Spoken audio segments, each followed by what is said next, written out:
Welcome to Be Now for November the 9th, Wednesday.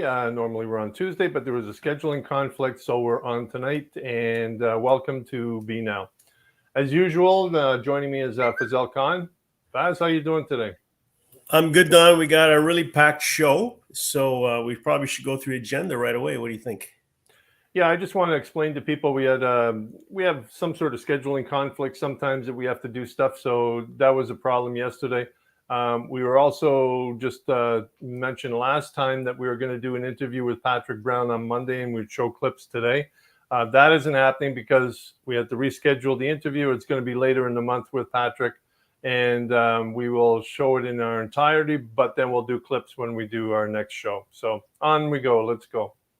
Sounds like you're making a lot of excuses, Don. Yeah, well, part of it includes you and your scheduling problems. Yeah, I think most of it was me.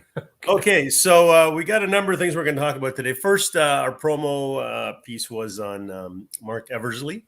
So we'll talk about Mark, and then we'll talk about a number of upcoming events. Obviously, Remembrance Day is on Friday, Council inauguration next week. There's a tree lighting next Friday, and then the Santa Claus Parade on the Saturday. And then we're also going to do our segment called As Seen on Social. So we got a couple of big things there. One, we're going to refer to our, I was going to be nasty, but, our two outside strategists that came into the city during the municipal election. We'll talk about some of their recent tweets. And we'll also go through a number of the big developments coming to Brampton. There's a Twitter account called Brampton Speaks who has been posting this stuff. So it saves us a lot of time and having to go through agendas and planning documents together. Planning is the worst. You got to go through the whole thing. And yeah. We'll just show you the pretty pictures and you can get an idea of what's coming in Brampton. Sure. So Don, you cover this event. Let me just show some pictures while we're talking about it. So Mark Eversley, just for everybody's benefit, is the current general manager of the Chicago Bulls, and he's a Bramptonian. And I didn't know this. Actually, I think somebody told me a while back, but I just didn't believe them. So how could you have the general manager of the Chicago Bulls from Brampton and nobody really knows about this? Well, their family moved from England to Toronto, and then they moved to Brampton, and they grew up in Brampton. So, they originally came from London, and they moved, like I said, to Toronto and then Brampton. So he grew up in Brampton. He went to Cardinal Leger as well. Okay. Well, that's pretty much everybody in Brampton, right? Everybody moved there from somewhere else, right? The city's grown by, 600,000 people in the last 30, 40 years? Yeah. Most of us weren't born here, right? I wasn't born here. Were you born here, Don? No, I was born in Niagara Falls. Okay, so that's a no. Okay, so I moved to Toronto, then I moved to Brampton because I couldn't afford a house in Toronto. So that's why I moved here. I think that's why everybody's in Brampton, right? Because you didn't want to spend the price you'd have to pay elsewhere, but that's not the case anymore. Right? The houses were cheaper in Brampton like 35 years ago. Okay, so let's do a quick clip of your clip. Here we go. As the first person of color to serve as the general manager of the Chicago Bulls franchise, he is an excellent role model for youth and in the Black and Caribbean communities. It is evident through his work and leadership, Mark has positively impacted so many over the years. This is an unbelievable day for me and my family. From a young age, my father instilled in me, you've got to work hard, you've got to build great habits, and those are things that I've taken as I've kind of moved through my career. And to reach the level that I've reached now is something that I hope he's proud of, I'm certainly proud of, and it's something that I'm trying to teach my daughter every single day. For the kids at the Brampton Youth Basketball Club, for you, I would say, dream big. I dreamt big, and I've gotten to this stage in my life because of the values that my father instilled in me. Being the first Black general manager of the Chicago Bulls, that's something that I never thought was ever possible. But I believed in myself and perseverance and hard work, and I am where I am today because of those things. Yeah, so I was watching the Raptors game probably a day after this event took place, and they had shots of it, and they were talking about it on the broadcast. So, and they mentioned Brampton. So it's just such a positive story. of success. And it's I think there's lots of these stories, and as Bramptonians, we don't share them as often as we do. Well, there's a lot of stories, and don't forget, coming up is a World Cup. November 20th or 22nd coming up. Yeah, I was going to mention that also. I'm going to share with everybody on Team Canada, Alfonso Davis. We have how many? Three players, I think, from Brampton on it. So there's a TSN article where they highlight the fact that as the mayor would say, what's in the water in Brampton, because we do a great job, especially with sports, of kind of overshooting for our population. So I sent it to, if you're on YouTube or Facebook, you'll get that link. Twitter, I don't think so. I don't think you can get that on Twitter. But yeah, read the article. And one of the quotes in there that I put on my Twitter was that, in Brampton, you got to work twice as hard to get the respect. That's true generally, but I think also internally in Brampton, we have a lot more work to do in terms of equity as well. But I think a lot more work to do in recognition of people that actually do good in the community. There's a lot of people in the community that basically love to tear down Brampton on a regular basis. We've mentioned some of them, going forward, but we have a lot of success stories as well. And we have a lot of people that, work hard to make sure that Brampton gets, a good press on a regular basis. There are some people in the city that don't live in the city that write about Brampton. They continually slag it down. And those people, you just got to, make sure you drown them out. So, good for Mark Eversley. I mean, it was covered. The Basketball Canada was there. The public relations for the Chicago Bulls was there. CBC was doing the video as well, and I was there. So the only thing that a lot of people complained about was they didn't know about it. A lot of comments on the page once I posted that was like, I would have loved to have been there. Why wasn't this more why didn't people know about it, right? So that's something going forward that needs to be taken care of as well. And, maybe there was a reason for it because, he's a high profile person. If you look at the background of some of these pictures, there's clearly some Basketball Canada or Chicago Bulls staff there. Maybe they didn't want it to be a big event. I don't know. But to me, this was a big deal. And it should have been, I don't know. We should have done more to recognize. Yeah, we should have done more to make sure that people know about it, because a lot of people brought their kids out too from Brampton basketball. And here's Nikki commenting, she went to school with Mark. So I still can't believe that Nikki went to school because, I don't know, is that grade school, Nikki? Because I can't believe you graduated from high school. I'm just saying. Don, we said we're going to try to be nice. Nikki, I apologize on behalf of everybody here behind the scenes at Be Now. Please accept my apology. All right. Okay, let's move on. Move on. So we have some events going on. I don't have any specifics, but Remembrance Day is the first one coming up on Friday. Don, it's Friday, November 11th. I think the parade starts at 10 o'clock in the morning. That's when they started, obviously, 11:11, the minute of silence. I'm not sure what we're going to be doing on that. We have a couple of time constraints and stuff like that involved, but it's supposed to be a rainy day as well. They call for 90% showers on that day, so you might want to just consider that when you go out. Bring an umbrella. And then next Tuesday evening, I don't know the specific time, is the council inauguration. I think it starts your 7 o'clock or whatever, and 8 o'clock they start swearing in the councillors. It's a swearing in of the new councillors. So all the new councillors basically at the Rose Theatre, they did it last time. And I think it goes from 7 to around 9:30. Most of it at the tail end is media and stuff like that. But I think 7 o'clock, the doors open. You don't need a ticket. You can just go in. No, Don. No. Hey? No, you have to have a ticket.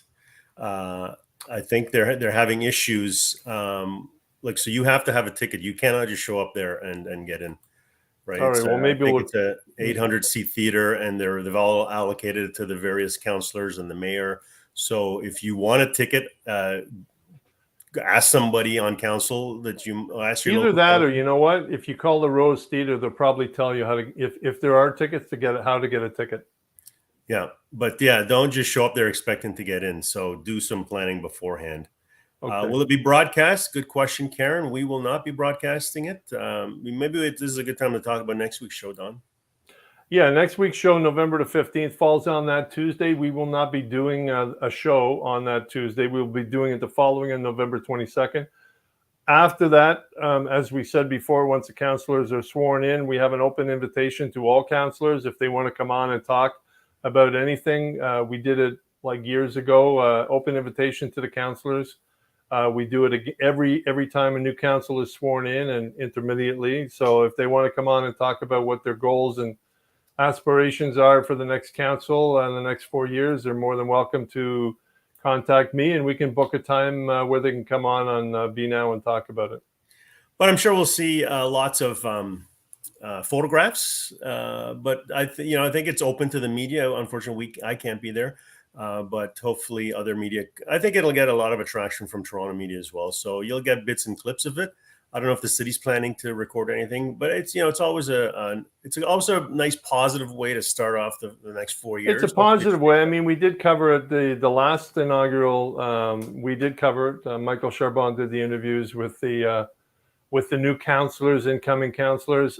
This time, we won't be there, but what we will be doing is do an open invitation, as I said, to any councillor who wants to come on. It's a little bit hectic during that time period because there's a short amount of time. There's a lot of people there congratulating. And for a one-on-one conversation, I don't like to have to hurry or rush a conversation and then deal with the, people interjecting and trying to shake the hand and everything else. It's just too Yeah, from chaotic. We're a small team here at Brampton Focus, and we're not like media that goes and covers media events like that. And there's going to be lots of media there, and you got to kind of jockey for position. We kind of cover things that other people aren't covering. Yeah, and it's chaotic, and they're looking for a quick sound bite that they can put on for about 10 seconds on the news. We're looking for a little bit more depth. So going forward, we will cover that in depth as we normally do when we ask councillors to come on or the mayor to talk about what's going on. And the mayor's interview will be later in the month as well. So next up is the events after the inauguration. So on Friday, the city is doing their Winter Lights Festival. There's going to be tree lighting on Friday night. Looks like that's at 6:00. And then there's also the Miracle on Main Street charity that is partnering with the city to collect toys for kids. So they had a launch of their event yesterday. That's why we couldn't do our event, and I was there and I covered it. So let's watch a quick video. We could probably talk. And this is with Tiger Jit Singh, right? Yeah, probably too loud. Yeah, so this was at the Canadian Tire at Shoppers World. This is after everybody had done their shopping. I think they spent $15,000 at the Canadian Tire. I don't think it was probably at wholesale prices or something. And so then they started doing a parade through the store. I don't know how many shopping carts were there of toys. The police were obviously a big part of this. That's the Singh family. That's the dad. He was a wrestler in the 60s and 70s. And then they went to the outside entrance of the store where they had a big trailer and they were unpacking all the gifts. So, the Miracle on Main Street charity does a lot of great work in Milton and Brampton. I think last year they raised $850,000. All of it went to charitable causes.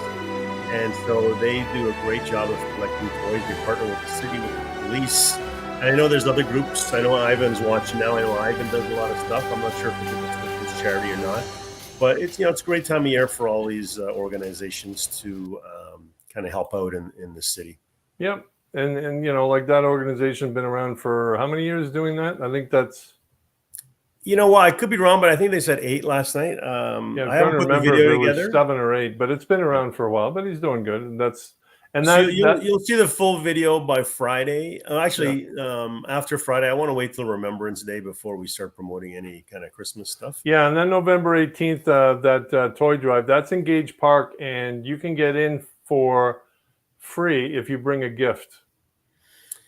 I think you get them for free either way, but yeah. No, I think you have to bring a gift.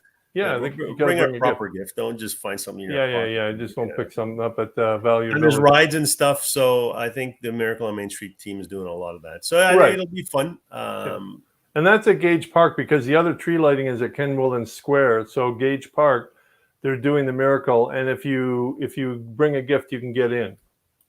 Yeah.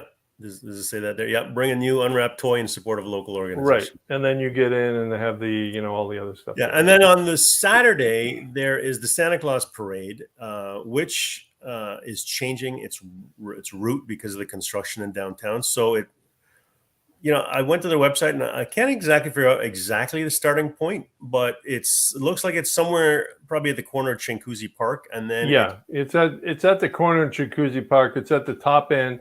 And then it goes north on Bramalea and North Park Drive. It takes a right. If you go left on North Park Drive, I live just about maybe a couple of minutes away. So we're going to see you standing at North Park and Bramalea watching all the floats go by now. And then they end up, there's a school. Like if they go further, your not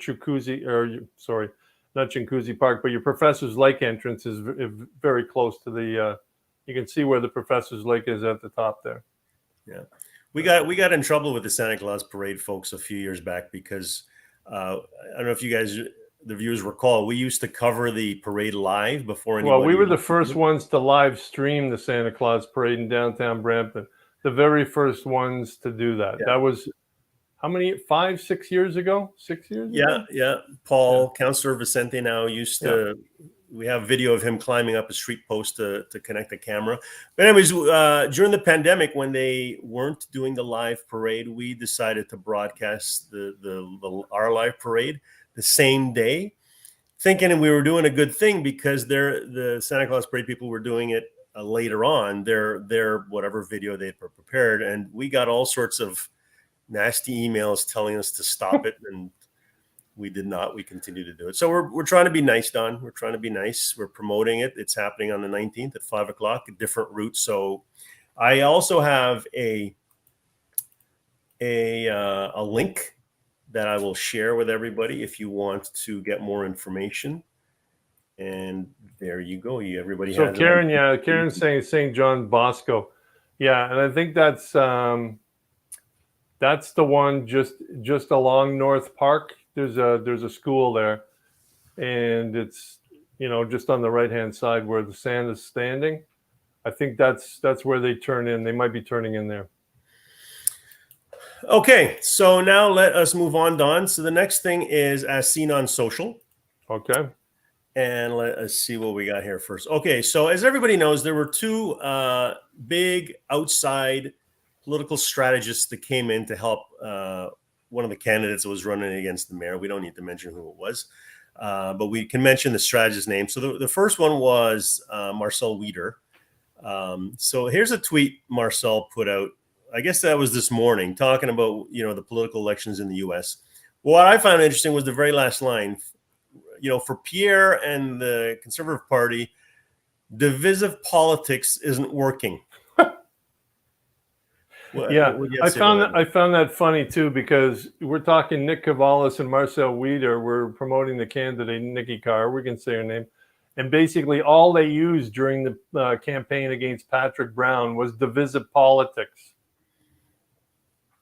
Right. So I actually, and they came after me a little bit because I was supporting the mayor, and so I have no issue raising these things and calling. No, of course not, because this is something that I want to ask Patrick Brown about, but I will ask him when I do the interview about the idea of divisive politics and where politics is leading and why people are so jaded, and why you have politicians with a lot of people take a look at it and they don't have half a brain and they're running for politics. I mean, this is a situation where divisive politics, and I know TVO is doing something on the same thing, and that we were talking about last week, and it was like, it's a very, and I heard Obama talking about this as well, it's a very polarizing situation where you can't even talk to someone and state your point of view, and then all they do is yell back and they, with the talking points, right? There's no give and take. It's just, no, you're wrong, and you're dealing with convoy types, right? Yeah. Which is,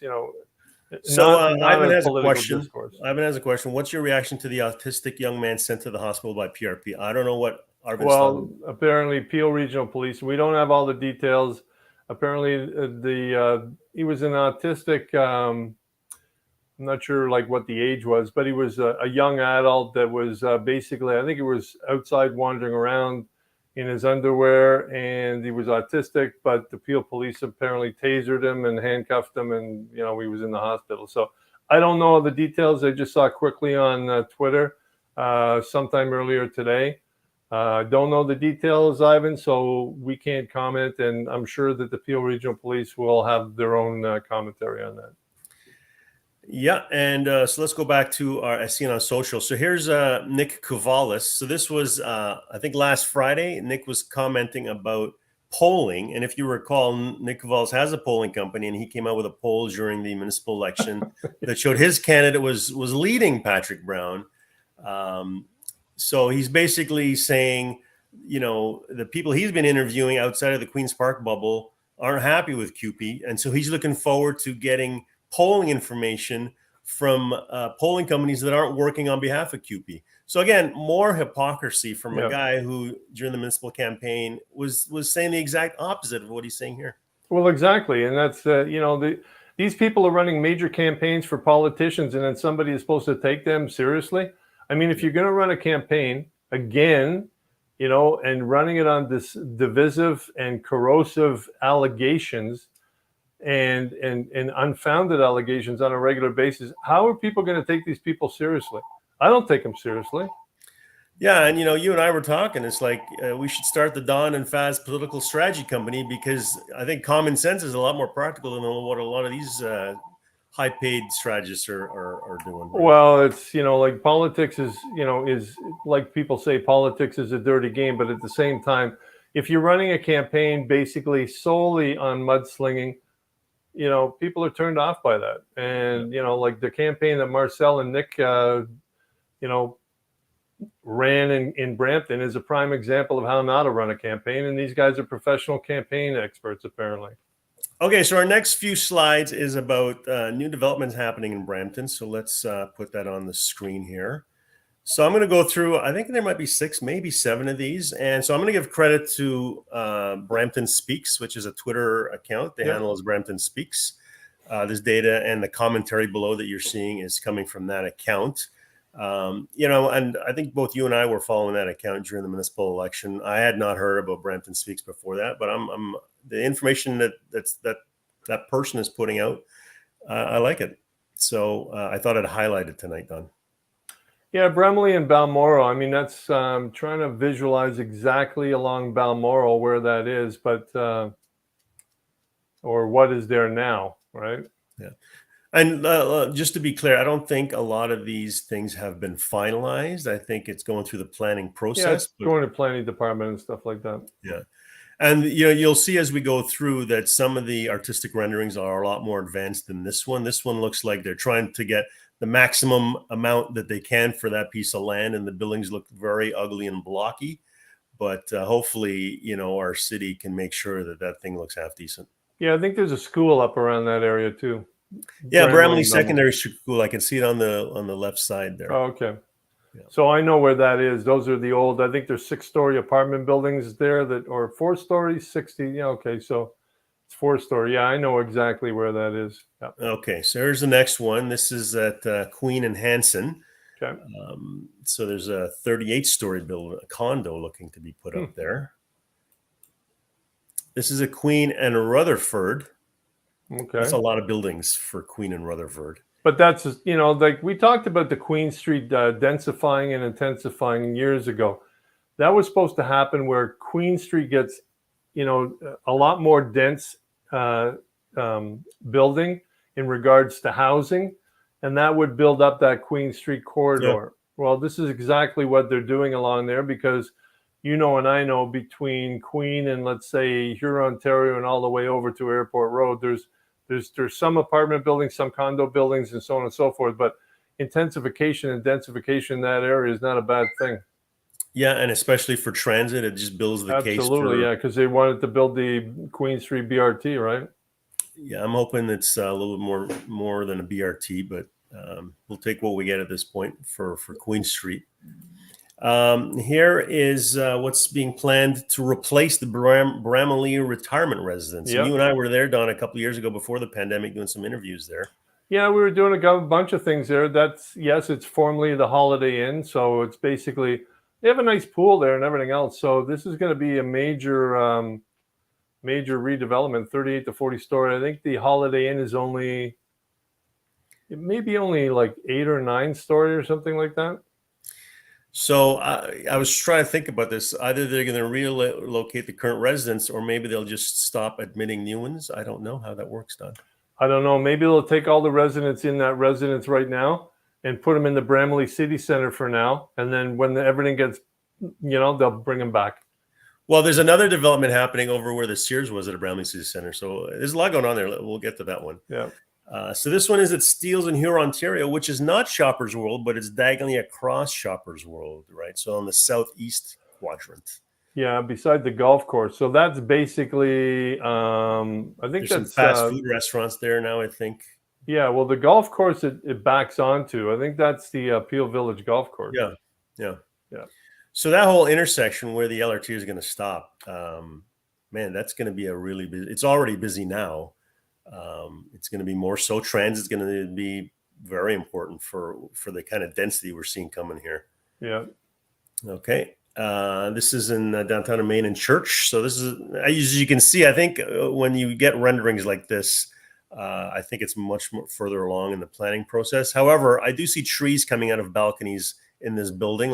I'll put it full screen for everybody, which I'm hoping our city planning department can stipulate some of the green initiatives on these buildings. But well, here's the thing that happens in Spain a lot, right? I mean, I've traveled to Spain a lot. You go through Barcelona and Madrid and so on and so forth. What they've done is the planning department has built. They have it where there's actual foliage put in the building so that there's trees either on the top or trees around or there's an area where trees are in the building. It actually makes it look nice. Plus, you've got your carbon dioxide, being eaten up by trees, and they emit oxygen at the same time. So that's something that if you want to have a green city, Barcelona is a prime example of how they do it well. There's other smaller cities across Spain, but yes, that's a good idea to make sure. So the new council, I'm hoping, will make sure that all these new developments, they're as much green development as we can possibly get out of them, right? Yeah, and it's like, instead of having chock-a-block buildings, a lot of times the architects, there's architectural design that they don't want to make it, put it this way, the more intricate you make it, the more costly it is. I get it. But look at this proposal at the Bramalea City Center where the Sears is, across from the retirement home. They've got, at the top of the buildings are green. I really doubt there's grass at the top there, right? They're just making it look that way. And I'm hoping our planners are smart enough to know that is not a green roof. Yeah. And if it is way up there, I was like, what's the point? Yeah, and there are other opportunities, but it's a good idea to hopefully the planning department looks at different buildings around the world and how they make them green. Argentina does the same thing. Off the top of my head, I've seen some buildings in Argentina that do the same thing. So, you can always talk to the developer and say, look, we want to have this or we want to have this. A lot of different things are multi-use, where the top or the first 4 floors or the first 2 floors are for businesses and so on and so forth, right? So okay, Don, so that's it. No more for that. And we'll try to, I'm hoping Brampton Speaks doesn't fade away because the municipal election is done, because we can't do all of that work. There's so much going on in Brampton, and you and I were talking about this, so we could easily put a half-hour show together, high quality half-hour show talking about all the events happening, but we may. Well, it's not only that. The thing is to go through and sift through planning reports and what's going on. Sometimes, it's a full day to prep for a half-an-hour show. Yeah, right? And it's like, I remember Peter Sisconi used to write for the Brampton Guardian, and we'd see Peter up in the rafters when we went into council meetings to report what was going on, and he'd be up there the entire day going through planning, through this and that and everything else, and he was barely awake. Yeah. So while councillors were having the meeting, And then at the end of the meeting, they'd go home. He'd have to go and summarize it and write articles and then ask questions. It's a tough job. Yeah, Done properly. and it's a lot of things, and we can't be everywhere all over the place at the same time. There's plannings, there's events, there's what's happening. Okay, Don, I'm going to cut you off because I really want us to get to 30 minutes today. All right, okay. So don't forget, we won't see you next week. November 22nd, which is a Tuesday, is going to be our next show.